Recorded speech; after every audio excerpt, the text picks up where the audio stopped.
నల్గొండ జిల్లాలో పుష్కరాలు వైభవంగా సాగుతున్నాయి. మంత్రులు జగదీష్ రెడ్డి, ఇతర నేతలు కుటుంబ సమేతంగా పుష్కర స్నానాలు ఆచరించి అక్కడి పరిస్థితులు పర్యవేక్షించారు.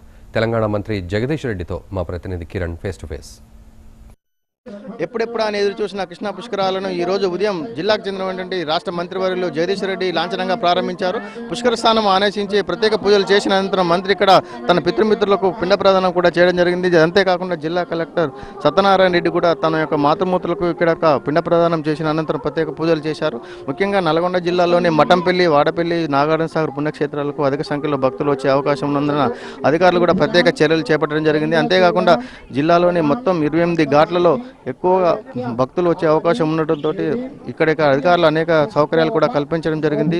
నల్గొండ జిల్లాకు ముఖ్యంగా తెలంగాణలోని అన్ని జిల్లాల నుంచి కూడా ఎక్కువ సంఖ్యలో భక్తులు వచ్చే అవకాశం ఉన్నందున అన్ని చర్యలు కూడా చేపట్టడం జరిగింది. అంతేకాకుండా జిల్లా నలుమూలల నుంచి కూడా ఇప్పటికే భక్తులు పుణ్యస్థానాలు ఆచరించడానికి ఈ పుణ్యక్షేత్రాలకు చేరుకున్నారు. ముఖ్యంగా మనం ఇప్పుడు మట్టపల్లి పుణ్యక్షేత్రంలోని విఐపి ఘాట్ వద్ద ఉన్నాం. ఇక్కడ ఇప్పటికే ప్రత్యేక పూజలు చేసినటువంటి మంత్రివర్యులు, జిల్లా కలెక్టరు ఇప్పటికే ప్రత్యేక పూజలు చేసుకుని వెళ్ళడం జరిగింది. అంతేకాకుండా ఈ యొక్క పుణ్యక్షేత్రం యొక్క లక్ష్మీనరసింహస్వామిని దర్శించుకునేందుకు వందల సంఖ్యలో భక్తులు కూడా రావడం జరిగింది. అంతేకాకుండా ఈ యొక్క పుణ్యక్షేత్రానికి ఎక్కువ ప్రాధాన్యం ఉండడంతో కూడా ఇక్కడ భక్తులు ఎక్కువగా వచ్చే అవకాశం ఉన్నందున ఇక్కడ ప్రత్యేక ఘాట్లు కూడా ఏర్పాటు జరిగింది. దీంతోపాటు నాగార్జున సాగర్, వాడపల్లి వద్ద ప్రత్యేక ఘాట్లను ఏర్పాటు చేయడంతో భక్తులు కూడా అక్కడికి ఘాట్లకు వచ్చే అవకాశం ఎక్కువగా ఉంది.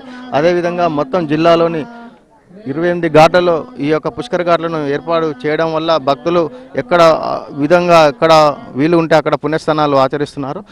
దాంతోపాటు ముఖ్యంగా నల్గొండ జిల్లాలో ఉన్నటువంటి అన్ని 28 ఘాట్లలో కూడా భక్తులకు ఎలాంటి ఇబ్బందులు కలగకుండా ప్రత్యేక చర్యలు తీసుకోవడం జరిగింది. అదేవిధంగా మొట్టపల్లి పుణ్యక్షేత్రంలో ఇప్పటికే మంత్రివర్యులు పూజలు చేసిన అనంతరం ఈ యొక్క పూజలు లాంఛనంగా జిల్లాలో చెప్పుకోవచ్చు. ముఖ్యంగా ఎలాంటి భక్తులకు ఎలాంటి ఇబ్బందులు కలగకుండా అధికారులు ప్రత్యేక చర్యలు చేపట్టారు. మట్టపల్లి పుణ్యక్షేత్రం నుంచి కెమెరామెన్ మధుతో కిరణ్, భారత్.